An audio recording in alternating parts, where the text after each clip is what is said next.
नमस्कार, hello and welcome to कार्मिक roots. कार्मिक रूट्स में आपका फिर से स्वागत है।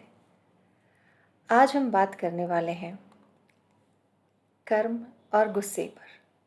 गुस्सा क्या है? क्रोध कितना इम्पॉर्टेंट है कर्म के साथ?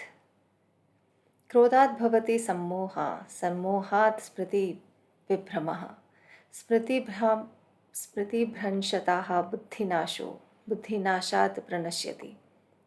मतलब from anger comes delusion, from delusion loss of memory, from loss of memory the destruction of discrimination, and from destruction of discrimination one perishes।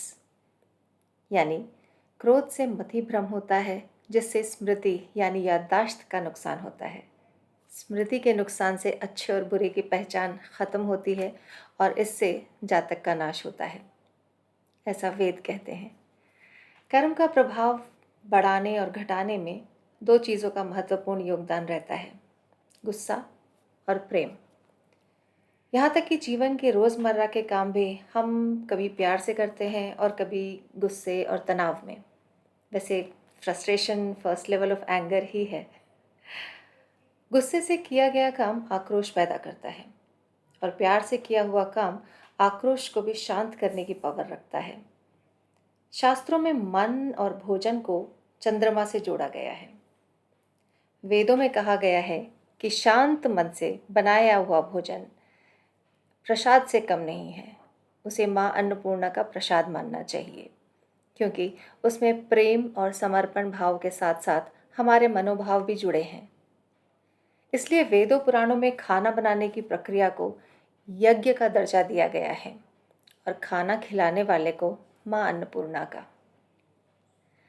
ज्योतिष यानी एस्ट्रोलॉजी में यहाँ तक कहा गया है कि जिसका मन ठीक नहीं, उसे खाना अच्छी और सात्विक जगह बैठकर खाना चाहिए, बाकी खाना नहीं खाना चाहिए क्योंकि उसमें ना तो ऊर्जा होती है ना जीवन।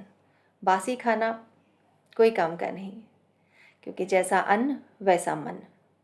पका हुआ खाना फ्रिज में रखना हम सब के यहाँ फॉलो होता है, ये आप भी जानते हैं।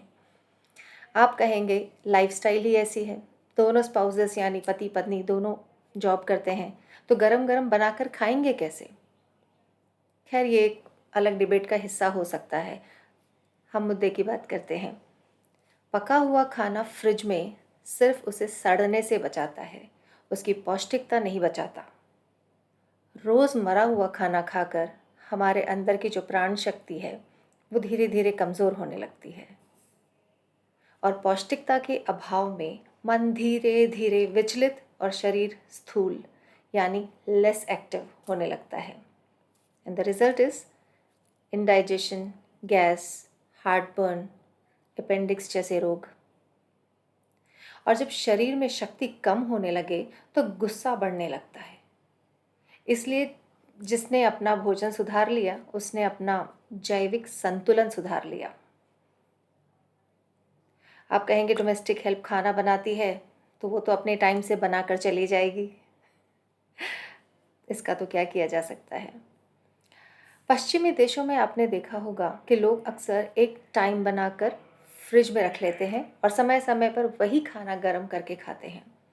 यहाँ तक कि बड़े बड़े burger houses frozen food items का कल्चर फॉलो करते हैं। डिप्रेशन और मूड स्विंग्स के केसेस कंपैरेटिवली आपको बाहरी देशों में ज़्यादा देखने को मिलेंगे।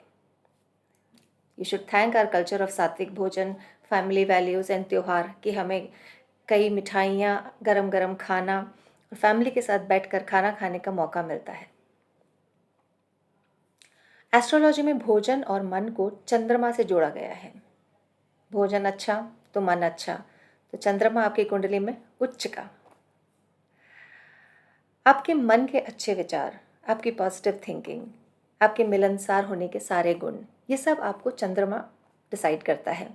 यहाँ तक कि आपकी माता के साथ आपके संबंध कैसे होंगे, ये भी आपका चंद्रमा डिसाइड करता है। और ये सब कुछ लिंक्ड है मन की प्रवृत्ति से, शांत या अशांत। 8 करोड़ की आबादी वाली इस धरती पर धीरे धीरे भोजन की तरफ ध्यान कम और मशीन बनने पर ध्यान ज़्यादा होने लगा है। एआई की अंधी दौड़ में हम औरों की तरफ तो बाद में ध्यान देते हैं। अपनी तरफ भी, यानी खुद अपनी तरफ भी बहुत इनसेंसिटिव होते जा रहे हैं। अपनी खुद की तरफ भी ध्यान नहीं रहता है हमारा। हमारा मन, बुद्धि, आत्मा और कर्म, ये आपस में सामंजस्य बैठाना भी किसी कंप्यूटर एप्लीकेशन डिज़ाइन से कम नहीं है। ज़्यादा नहीं तो कुछ 100 साल पहले तक भी लोग खाना खाने से पहले ईश्वर को याद करते थे, मन ही मन उसका धन्यवाद देते थे। हिंदू गौग्रास निकालकर, मुस्लिम बिस्मिल्लाह कहकर और सिख्स वाहे गुरु और ईसाई जीसस को ध्यान करके भोजन को प्रसाद की तरह खाते थे, इतने सम्मान के साथ। और आज आज हम खाना खाते हुए टीवी देखते हैं। क्या यह अन्न का अपमान नहीं? शरीर के लिए जिम के ट्रेडमिल पर भागते हैं, मन के लिए ध्यान या योग का टाइम ही नहीं, तो नया कैसे सोचेंगे? नया छोड़िए, पुराना जो भी किया, सही या गलत, उसके बारे में सोचने के लिए भी हमारे पास शांत और स्थिर मन चाहिए, और उसके लिए समय नहीं है, खुद के लिए भी समय नहीं है।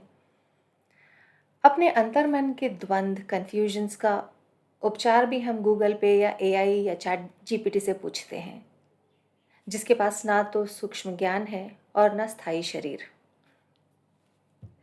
आने वाले समय में हमें मशीन, एआई और गूगल से ज़्यादा इंसान और इंसानियत से भरे जीवों की ज़रूरत पड़ेगी, जो प्रेम के भाव को समझे, स्पर्श के अनकहे शब्द समझे, रूंधे हुए गले में जो शब्द गले में ही अटक के रह गए हैं, वो गाथा समझे।